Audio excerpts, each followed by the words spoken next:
Hello, disciples. This is a special message for my most diligent of fans. It is a suggestion that I have for you because I feel like my fans are my friends all over the world. That is the beautiful thing about the internet, is your talent pool grows much larger when you can pick from every single person from all over the world and not just your town. So all of the like-minded ones can come together. So, in this regard, I regard you as my true friends who come together as one. And therefore, I have a special offer for my true friends. And you will comply with my commandment.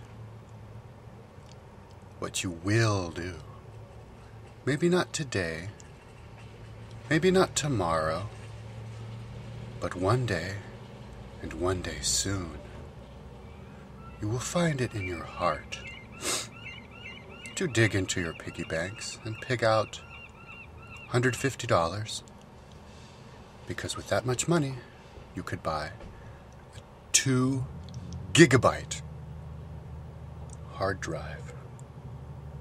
That's 2 terabyte hard drive. That's 2,000 gigabytes. Because I have a special desire to share that which I have created, my audio encyclopedia of history. What I have right now to giveth amongst thee is about 290 gigabytes. I didn't look around that much for the externals, so maybe for a 300 gigabyte external, you could pay maybe just $50. But I think the time has arrived.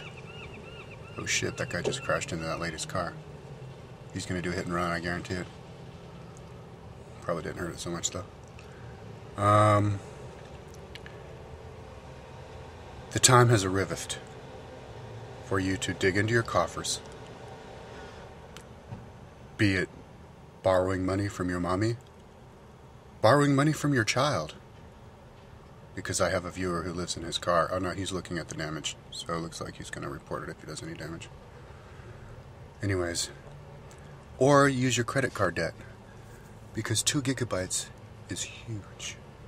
You will be set for a very long time.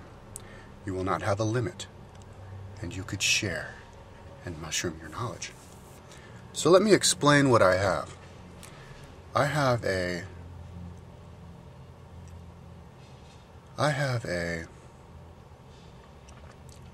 I'm gonna report that lady if she doesn't leave a number. I'm not gonna tell her I'm watching though. Anyways, what I have is, here, I'll show you what I'm looking at. She's checking out her own car. She didn't do any damage to her car, but she may have to the other car. Anyways, sorry, getting distracted here. Yeah, so I have, I'm going to give the tour. So in the following videos, the first video is my scientific education.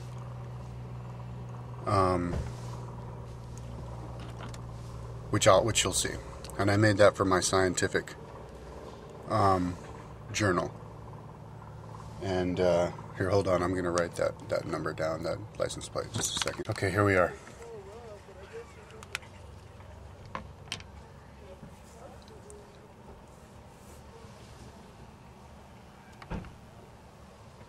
Sorry, distracted. I saw people looking at the car and talking. Okay. So the first one is, it's not my historical stuff, but it's other stuff from Wikipedia, and you might want to check it out. Oh, and it's also radio interviews and stuff about different things. So, because a lot of people who are subscribed to me are like New Agers and stuff. So, well, so that would be in line with the radio interviews, and then I have just other stuff. But then I have 205 gigabytes of historical stuff, and I organized it the way that I organize my timeline via country. So if I have like more than one file that is from a certain country, I make the folder called that country, and then inside that folder are the different files. Same thing with anything within the country. If I have an author that has written more than one book, I would have the folder named the author, and then you click on the folder and then you get into the different books. If I have a king and there was like a documentary about the king and a Wikipedia article about the king, I'd create a folder about just that king. If I only have one file about one king or kingdom or country, I just keep it out of the folder and the file's right there. Obviously it's not complete, it's totally incomplete, but it's organic and it's just growing as with my whim. I created a playlist yesterday called Battles because I realized I've seen a lot of battles on YouTube, but for some reason I didn't copy them. So I'm going to copy those again. Not watch them, just copy them with my other computer, have them going while I work. And like hopefully in Gold's Gems will have internet. The one that I'm at now has really good internet, so I can copy the both at the same time. But so I'm going to have, every battle that I can find, like documentaries of battles on YouTube, and maybe even as far as collecting more Wikipedia articles, I'm going to do that when I'm done with my timeline. That's the very, very, very last thing that I'm going to do because it's at the bottom of the priority list. It's not really what I had in mind when I was making my timeline.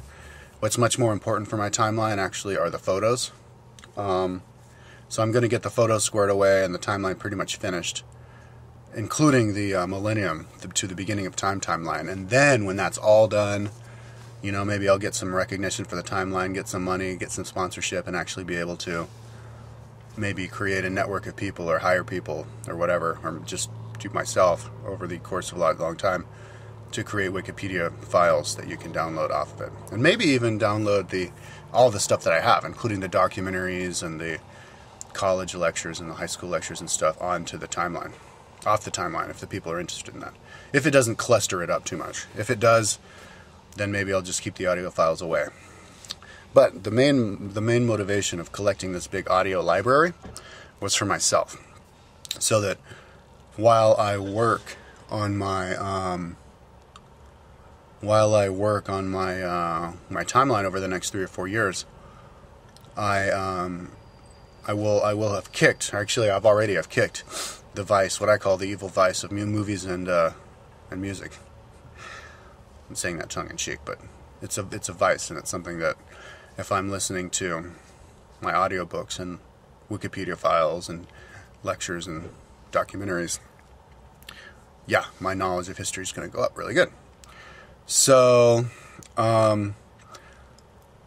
luckily for me, I have lots of time to do that, and I'm going to be listening to these audio stuff while I'm working out in the gym, while I'm laying in bed at night until I pass out, because it's like music to my ears. The more you listen to it, the more you get used to listening to it, and it's more like music to your ears. And most of it may just be like blah blah blah blah blah blah, but then you'll hear it'll be like blah blah blah, and then they'll say something, and your ears will prick up, and you'll be like, wow, and then it's blah blah blah blah blah. So it's kind of like listening to an audiobook. You're not absorbing as much as if you're sitting down there reading, but reading is not a good way, because that's all you can do when you're reading. All you're doing is reading, and you can't do anything else. Audiobook, you can be doing everything else. You can be sleeping, literally sleeping. You can be working. I mean, I had a job as a window washer, and I listened to those, like Coast to Coast is what I was listening to in those days, and it was awesome. It was just so fun to be outside on the sun on people's roofs and stuff, outside washing, listening to my thing the whole time. Bike touring. A lot of people have jobs where they're sitting around waiting and stuff. They should pop that in their MP3s. MP3s are so big these days that you can just pick all sorts of different stuff. And one really cool way to learn English, or learn history, is by learning it from lots of different people, a wide range of people. Wikipedia articles is a good way. Most of my Wikipedia articles are read by this woman named Kate, the program Kate, and she's really good. And you can get into her and relax listening to her. And people who write Wikipedia articles, it's very well thought out, and there's lots of information. And then you can listen to the same thing. Take the French Revolution, for example. Wikipedia article of the French Revolution, you'll remember some things. And then you do it again, but now you're doing it from this guy AP Euro India, this high school English teacher talks about it. And he's got his own style and his own take and the things that he remembers. And then you pick up a little bit more. And then you listen to Khan talk about it. And he has his own way. And then you hear the Yale lecture about it from that woman, can't remember her name. And then you hear another Yale lecture talking about the same thing. And so you hear it from all these different people. And then you see a documentary about it. And then maybe your ears will perk up. You'll start to get interested. And your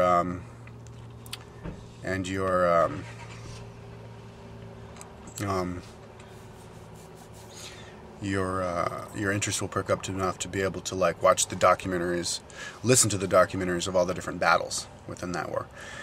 And the same holds true for everything, all the different subjects. So you could become interested in the Roman Empire, and then you'll just watch everything. You'll just focus in on the Roman Empire and then just gobble up the Roman Empire. Or you'll be interested in Roman emperors. You'll just do all the Roman emperors. Or maybe you like the style of one particular author. Jacob Abbott, for example, has written books about lots of different people. Hannibal, Cleopatra, Alfred the Great, William the Conqueror, Charles I, and like a few more. And he's really informative and good writer. And the people who read his books are actual people who read it really well. So, what you can do is just click on the folder and then just type up in the search bar Jacob Abbott, and then it'll list all of the different books written by Jacob Abbott within the collection, and then you can just go there and it tells you where to go, and you watch it, listen to it. So, but the more you listen to history, the more interested you're going to be in listening to history.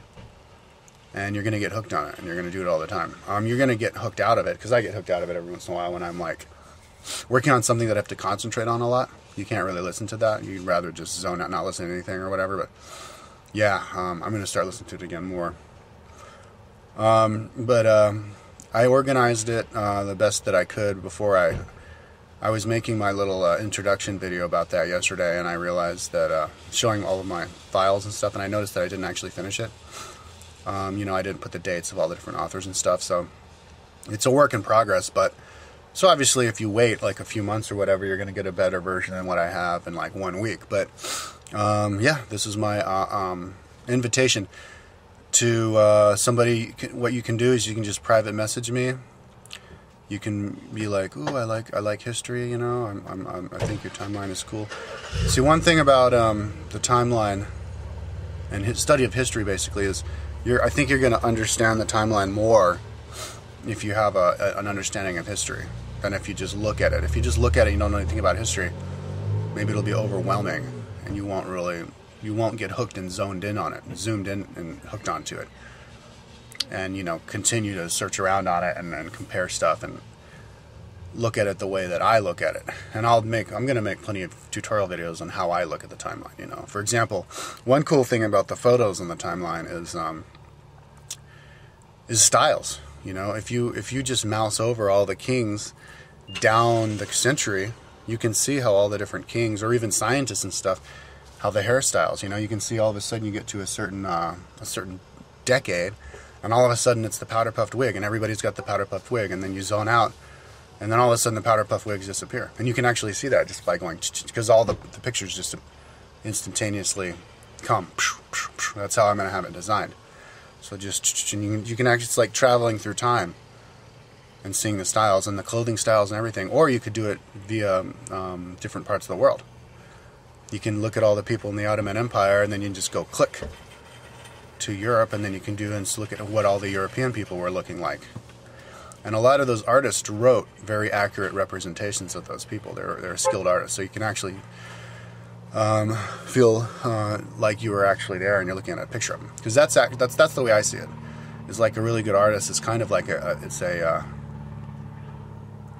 hold on, that lady to the car just went back. Alright, the nick wasn't very big, so I didn't say anything. Okay.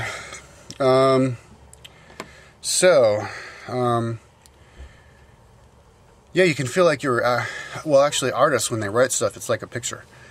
So I think you can get yourself in that mindset to look at all the paintings of people and drawings and actually feel like you're looking at a picture and feel like you're actually back there. And I think there's lots of, and I'll make other videos about this, but I'm going to include it here. There's lots of cool things about learning history. One cool thing about learning history is I think it can unlock a certain part of your brain, a certain part of your mind, the brain of your higher self, your higher mind, and unlock past life memories, and you'll actually understand. It'll like open up floodgates, and all of a sudden you'll like understand everything about everything in the past. I had a dream journal back in '96 where I went hiking through the Colorado Trail, and I tied a watch to my ear, and I had it so that it would beep at 4:30 in the morning, and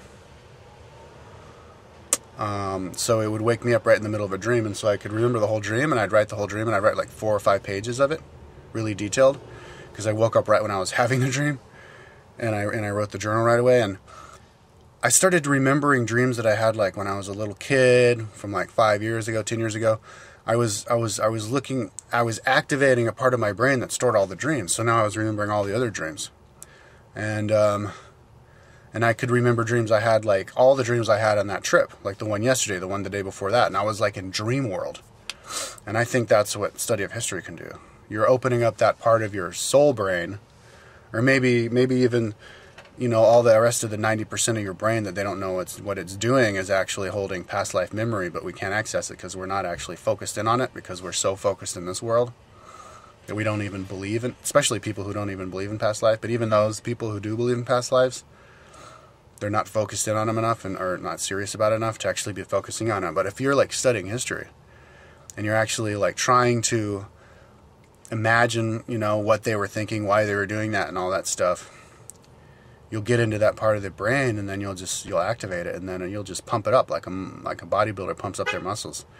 The part of your brain will, or your soul brain, or maybe even inside, you know, memories really in your brain, are going to activate, and you're going to remember, and then you're going to like feel like you're back in the past. And history is fascinating to study because history is interesting. I mean, really interesting things happen, especially interesting to us because we're not in that world, and our world is really interesting to them.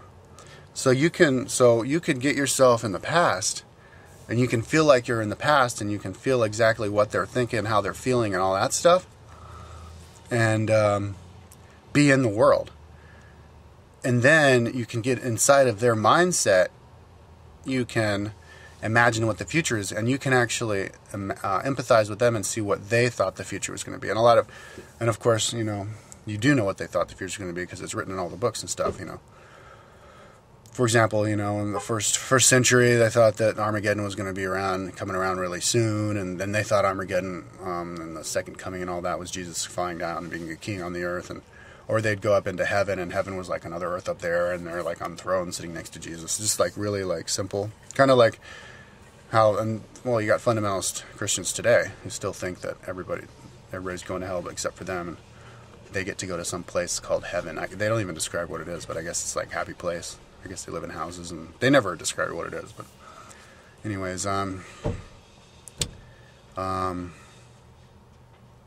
one cool thing is, like, you know, you can if you in my timeline, I'm going to have lots of different castles and the cathedrals and stuff, and a lot of these castles are abandoned. So you can and it also says like where certain marriages or kings were born, or certain things happen in castles, battles and stuff, sieges. And so you can look at the picture of the castle, and then you can be familiar with the story of that castle, and then you can see what like 500 years does to a castle that gets abandoned. And now it's just you can just imagine how it just crumbles, and then it just turns into.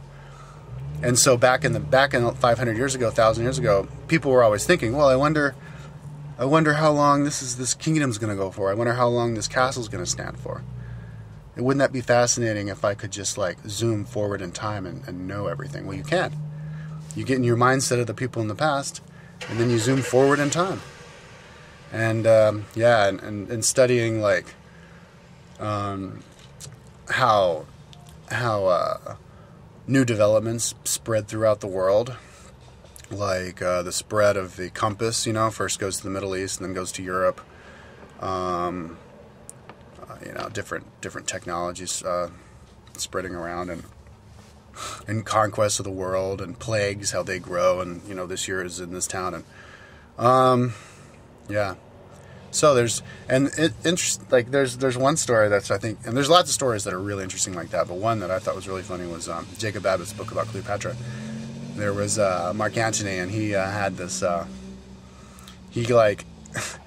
he basically fought a war against Octavius because he just wanted to have his own kingdom there. I guess maybe she was talking him into it because she didn't want to get it annexed by Rome, because up till then Egypt had always been independent. But they have this battle, and against his own guy, and then they ran away from the battle, but their warriors were still fighting the battle of Actium, and then they blamed each other for it, so they wouldn't talk to each other for a long time, and then like he heard that she killed herself, so then he was like, oh, I'm going to kill myself too. So he stabbed himself and laid down, but he laid down on his wound, and then they came in and were like, oh no, she didn't kill herself, that was just like a false rumor. So he's like, oh, then take me to her. So they took her to him, and he was like just about to die, but she didn't want to. She was afraid to open up the gates because she was being besieged by Octavius, by Augustus. So she and all of her maidens like pulled him on a chain up to her tower, and he was like barely holding on to it, and they barely got him in. And he was like, he had his few last words with her, and then dies. And like the people who read it was like, that was like the most pathetic scene like they had ever imagined. But there's all sorts of crazy little stories like that, that happened in the past. So anyways, yeah, it's riveting. History is more interesting than fiction. Fiction, when you watch TV shows and stuff, it's in fantasy and stuff, it's the heroes are they're not as interesting.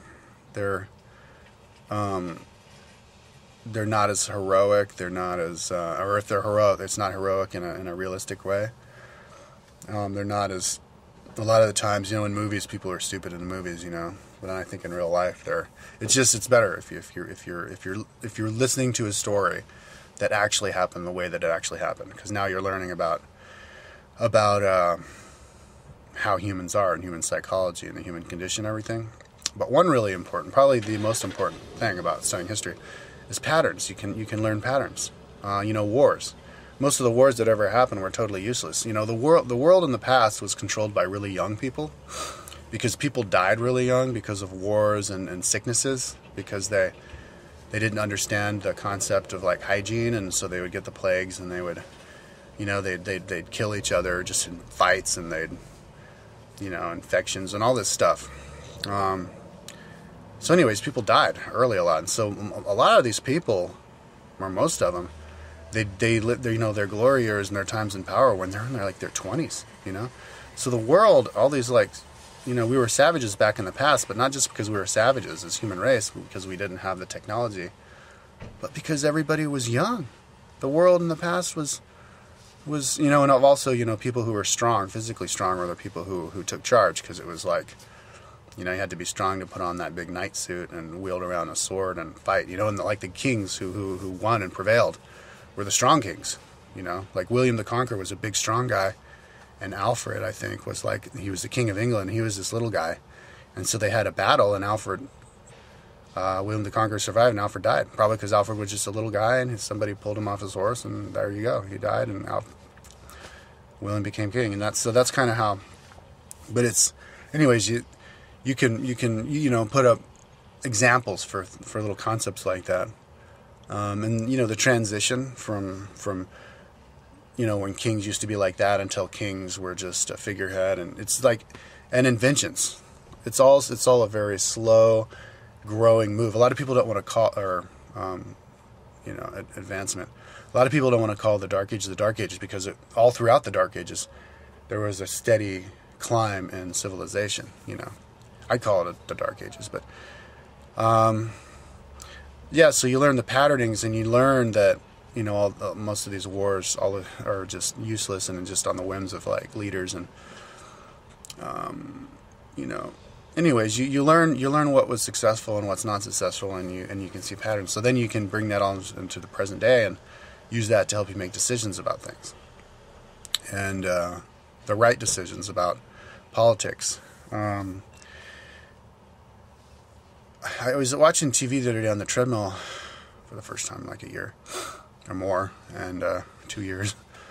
But they're saying like America's not that good in education and stuff. But when they note education, they're like science and math.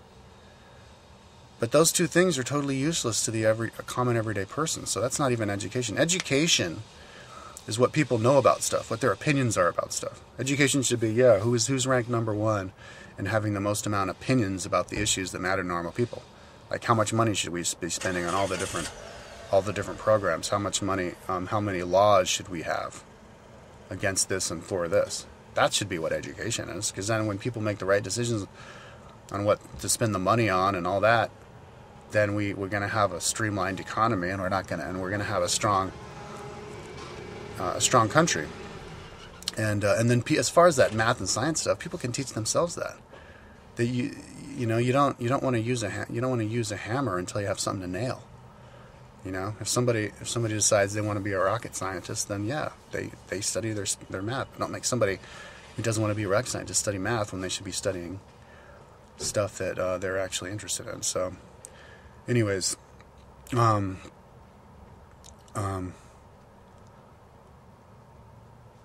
was kind of a tangent. But I think the study of history will help us, because, you know, what I consider to be part of history is math. I mean, is religion and philosophy, because, in the past, philosophy and like Greek philosophy and science was the same thing, and then when we had the scientific revolution, all this stuff, philosophy kind of became more of like political science, like the difference between right and wrong, how we should organize society, and like what laws we should have. And so we're actually learning the development and people trying to piece things together and figure stuff out. So then you would figure out why people thought that and how their vision came and what worked about it and what didn't. And then, you know, we can become philosophers now. Now we can be a lot more intelligent now than anybody ever was. You know, even these really smart people from the past, you know, Marx, Twain, you know, all these authors and leaders and stuff, you know, all the philosophers, we can be smarter than them because we have access to so much more stuff, and a wider range of things, and then so we can actually distinguish the difference between China, you know, the East and the West, you know, the strengths and weaknesses of China against the West and all different parts of the world, and basically take the strong and throw away the crap. And that's why inbreeding is bad. You know, that's why you want to mix races of people and mix different kinds of strains of things, because naturally the biology takes the strong traits and then throws away the crap. And if you mix the same thing too much, you know, you're gonna be left with the crud. And that's why a lot of, like, you know, inbred people are stupid and stuff. So yeah, if we mix the whole world, we can be strong. And because and a lot of people these days, they like to talk trash about Islam, but there's a lot of good things about Islam. They're very serious, they're very pious and you know, austere, and which is good because they can focus on things that really matter. The East, people don't understand the East, and I mean, Eastern medicine is very holistic. They use herbs and stuff. They have a really wide, strong knowledge about it. They know what the freaking pancreas does. It's a gland, you know, and they have medicine for it and everything. We're like, pancreas, we can't detect it creating anything. Oh, it must be an accident. Same thing with the tonsils. Cut them out, you know. And then, you know, form all this scar tissue around it, which then blocks all the nutrients, and then you get tumors and, you know, blockages of flows of all the enzymes and fluids and stuff. Anyways, you know, like the Western culture, we're not like best at everything. And, you know, Africa, South America, everywhere in the world, they have their strengths. So if you study history, you can, for example, Africa, the strengths of Africa, they're very peaceful people. A lot of people think black people are not. Well, I guess they're not in America but that's just sociology. I noticed in the black kingdoms, their dynasties would last the entire kingdom. They wouldn't be like a new dynasty every few years because they'd like dethrone each other. They just were peaceful, and that's just what it appeared to be. I don't really know that much, but anyways, you can come up with these little insights like that the more you study history, and it's fun. But obviously people have a limited time to study history and stuff, so but people are always listening to music and they're always watching TV. I was on the treadmill yesterday and I look over and the girl next to me is watching like a soap opera, and I'm like, soap opera is like people having problems, Jennifer fucked Johnny behind Jason's back. You're watching some like action movie. It's always about like stupid bad people fucking each other over, and so then you're gonna leave the world and you're gonna think everybody's like people in the TV, but the people in the TV and the writers, they're just trying to write something that's interesting, that's gonna like be dramatic, so then they're like, oh, the world's dramatic drama. Well, it doesn't have to be, I mean, if you're gonna study all that crazy stuff, just study something that really happened, and it's yeah, so we just, somebody might be like, oh, I don't have enough time to study history. Well, just create the time by sacrificing those other things. Don't watch TV and movies and music, and instead of sitting around in line at the bank not listening to anything, just listen to it with your MP3. Just listen to or at work, and if we're interested in history, and then we can learn how to, I think in schools we should learn how to like take sides with the different people in history and like say this guy was wrong, he should have done it this way, and then this would have happened, and then kind of like talk about possible alternatives and what you would do, and then you would just naturally bring that into the current present moment. You'd bring that all the way up in the 70s. They shouldn't have invaded Vietnam in the 70s. We should have, he should have done that, he should have done this. And then take it in the present, and then you're going to have opinions about the present, what we should do. And then you're going to vote, you're going to start voting for people based on who they are and all that stuff. So history is a really cool thing. So, yeah, I hope I have motivated you to be like, huh? Oh, okay. Yeah. Yeah, so just PM me and I can give you an address of the general delivery.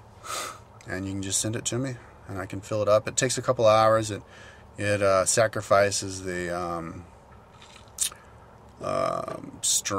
performance of my computer, but just a little bit. I can still work on my computer.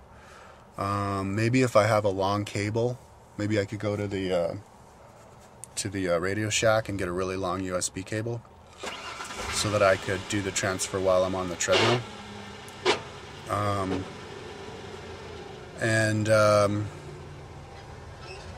I would have to transfer it from my external to your external, so I'd have to have both of the externals. So I guess I'd need 2 really long cables. Or I would just do it at the Starbucks or the library, and the times where I'm at the Starbucks. And, yeah, and then I could just drive down to the post office and send it back. Now, don't get me wrong, I'm not saying, I'm not, hinting that, oh yeah, maybe you could, donate to my timeline, because I do have a donation page on my timeline. But that's a different thing. A lot of people are poor and they barely even afford $150 for a 2 terabyte hard drive. And so don't worry about it. But when you send the hard drive, do make sure to put money in there for me to send it back so that I don't pay for that. And maybe another $1 or $2 just for the gas to drive down to the post office. But I'd like to help people out because I worked a lot on it, and it'd be cool to know that I'm letting other people benefit from it. It'll make me feel warm and fuzzy inside, It'll increase my aura. And maybe you could give me some feedback, telling me that what you like and what you don't like. And if you watch my videos, this is why I said this is a message to my fans. If you watch my videos all the time and you really like what I say, over the next 3 or 4 years, I'm going to be doing a lot of videos about history. I'm going to be retelling stories that I thought are interesting. My favorite historians, my favorite philosophers, my favorite kingdoms. certain battles, certain time periods, all this stuff. You're going to be familiar with what I'm talking about. And of course, in my vlogs, my daily vlogs, I'm going to say like what book I listened to the last day, yesterday and stuff. So it'll be like, oh, ooh, that sounds like a good vlog. I think I'm going to listen to it. And maybe it'll motivate you to listen to the audiobooks. Because, for example, if I'm like start exercising every day, I'm sure I'll motivate people who watch my videos to start exercising too. It's like, I did it. Look what I did. Oh my God. Oh, cool. I'm going to do that. Oh, and he was listening to the audiobooks the whole time. Oh, I think I'm going to do that too. So it's kind of a way that we can be friends. We can be friends throughout over a long period of time, over a long distance apart. Bill Gates, when he was going out with his girlfriend, I guess when they were estranged, when they were apart from like business trips, they would watch a movie. But they'd watch they'd time coordinate the times, and they'd watch the movie at the same time, and they'd talk to each other before they go in the movie, and then they watch and they talk to each other before they go out in the movie. It's kind of like that.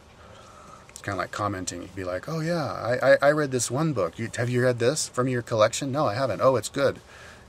I think you'll like it. And, it has to do with that thing you were talking about. You know what I mean? Be some correspondence like that. So, yeah. So PM me. I don't think I'm going to be interested in transferring to more than one external at the same time. So definitely PM me first, just to make sure I don't have another one.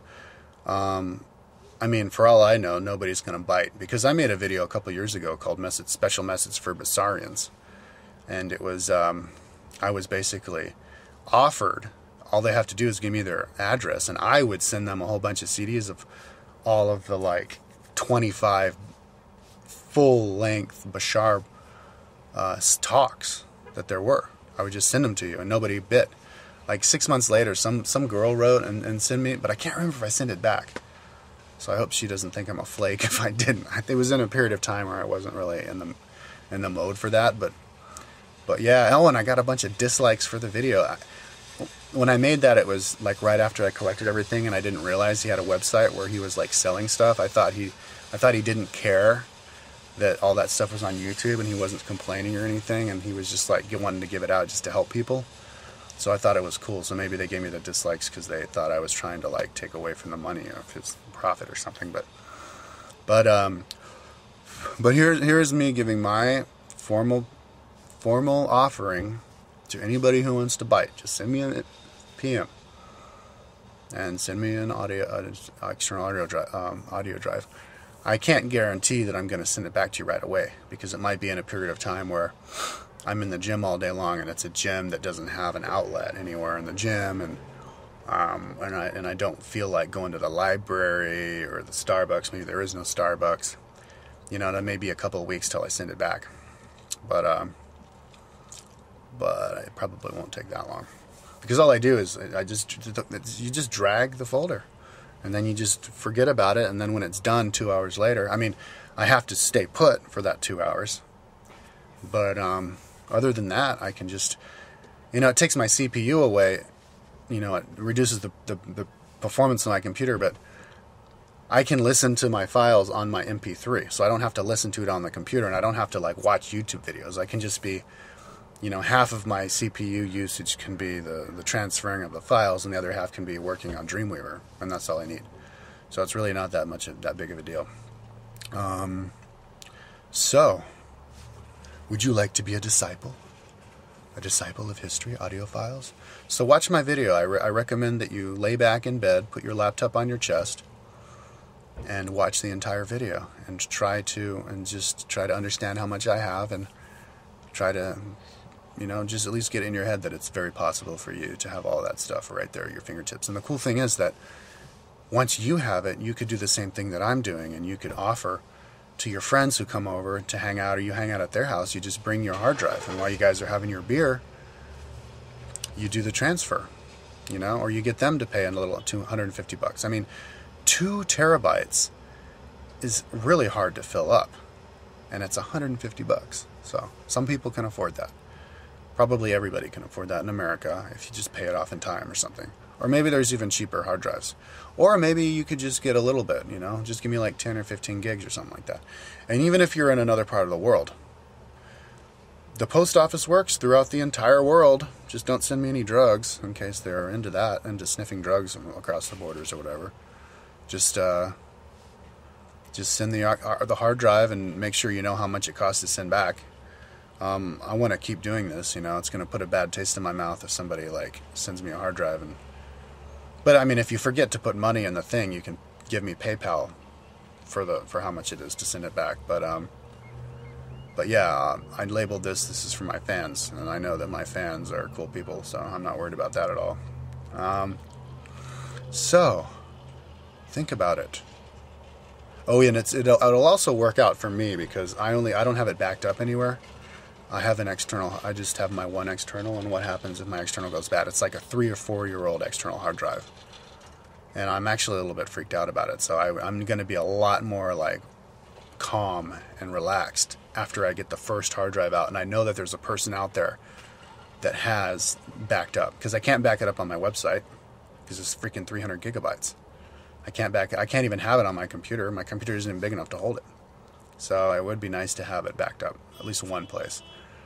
And if that one person, like, they lose their hard drive, then I'm fucked. So if I have, like, the more I have, the more secure I have, and I know people out there who have the stuff. But anyways, oh yeah, and maybe you could send me stuff on your external. Like if you have some history stuff, like books written by somebody, historical things, maybe Wikipedia articles. I don't know. One thing that I'm interested in, really, I like Seth. There's this long CDs list of Seth, and I know that's like they're trying to sell that stuff and make money, but the people who wrote that are dead. I don't know. I mean, this is like between friends, right? So, yeah, the Seth series I would love to have, and also Edgar Casey, the entire Edgar Casey series on audio would be fucking awesome if I could score that. But anyways, that's that. Peace out, doggy style.